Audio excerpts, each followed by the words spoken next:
அடுத்து நம்மிடம் பேச வருபவர் சஸ்வந்த்ராஜ், எண் 2, 7ஆம் வகுப்பு A3.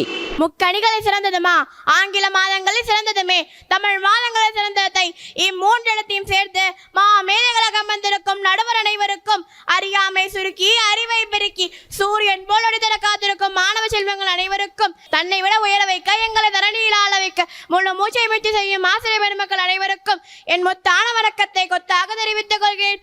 வள்ளுவ மாலை வன்னிக்க வர்த்தக உலகம் நம்பிக்க எக்காலத்திற்கும் முக்காலத்தையும் உணர்த்துவ திருக்குறள்.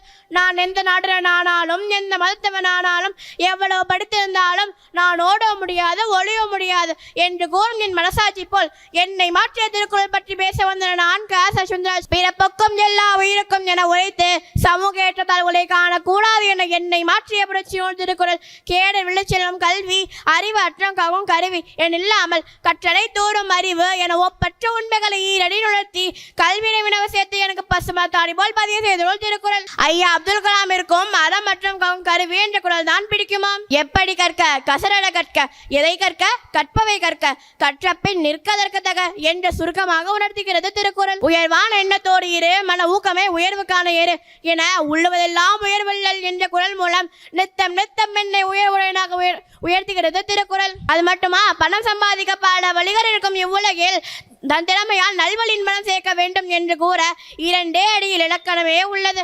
அந்த இலக்கணம் அறமீனும் இன்பமும் ஈனும் தீதின்றி வந்த பொருள் என்பதை காட்டியது திருக்குறள்.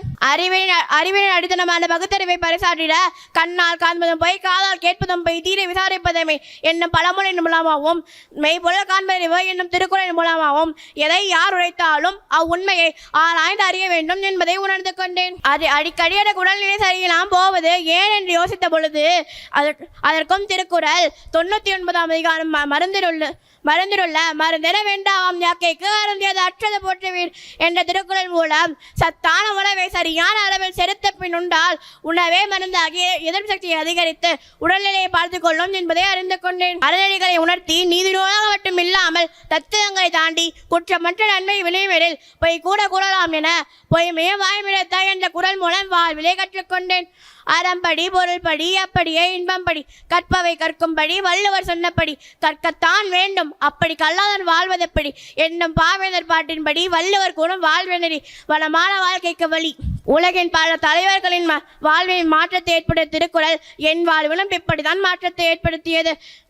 அது உங்கள் வாழ்விலும் மாற்றத்தை ஏற்படுத்த வேண்டும் என்றால் திருக்குறளை படியுங்கள். திருக்குறள் படிப்போம், அதன் வழி நடப்போம். நன்றி, வணக்கம். பிறப்பினால் அனைவரும் சமமே, கற்ற கல்வியினால் ஒருவர் உயர்வினை அடைகிறார் என்று பாவேந்தரின் பாடல் வரிகளின் மூலம் அறிவுரை கூறி சென்ற சஸ்வந்த்ராஜிற்கு நன்றி.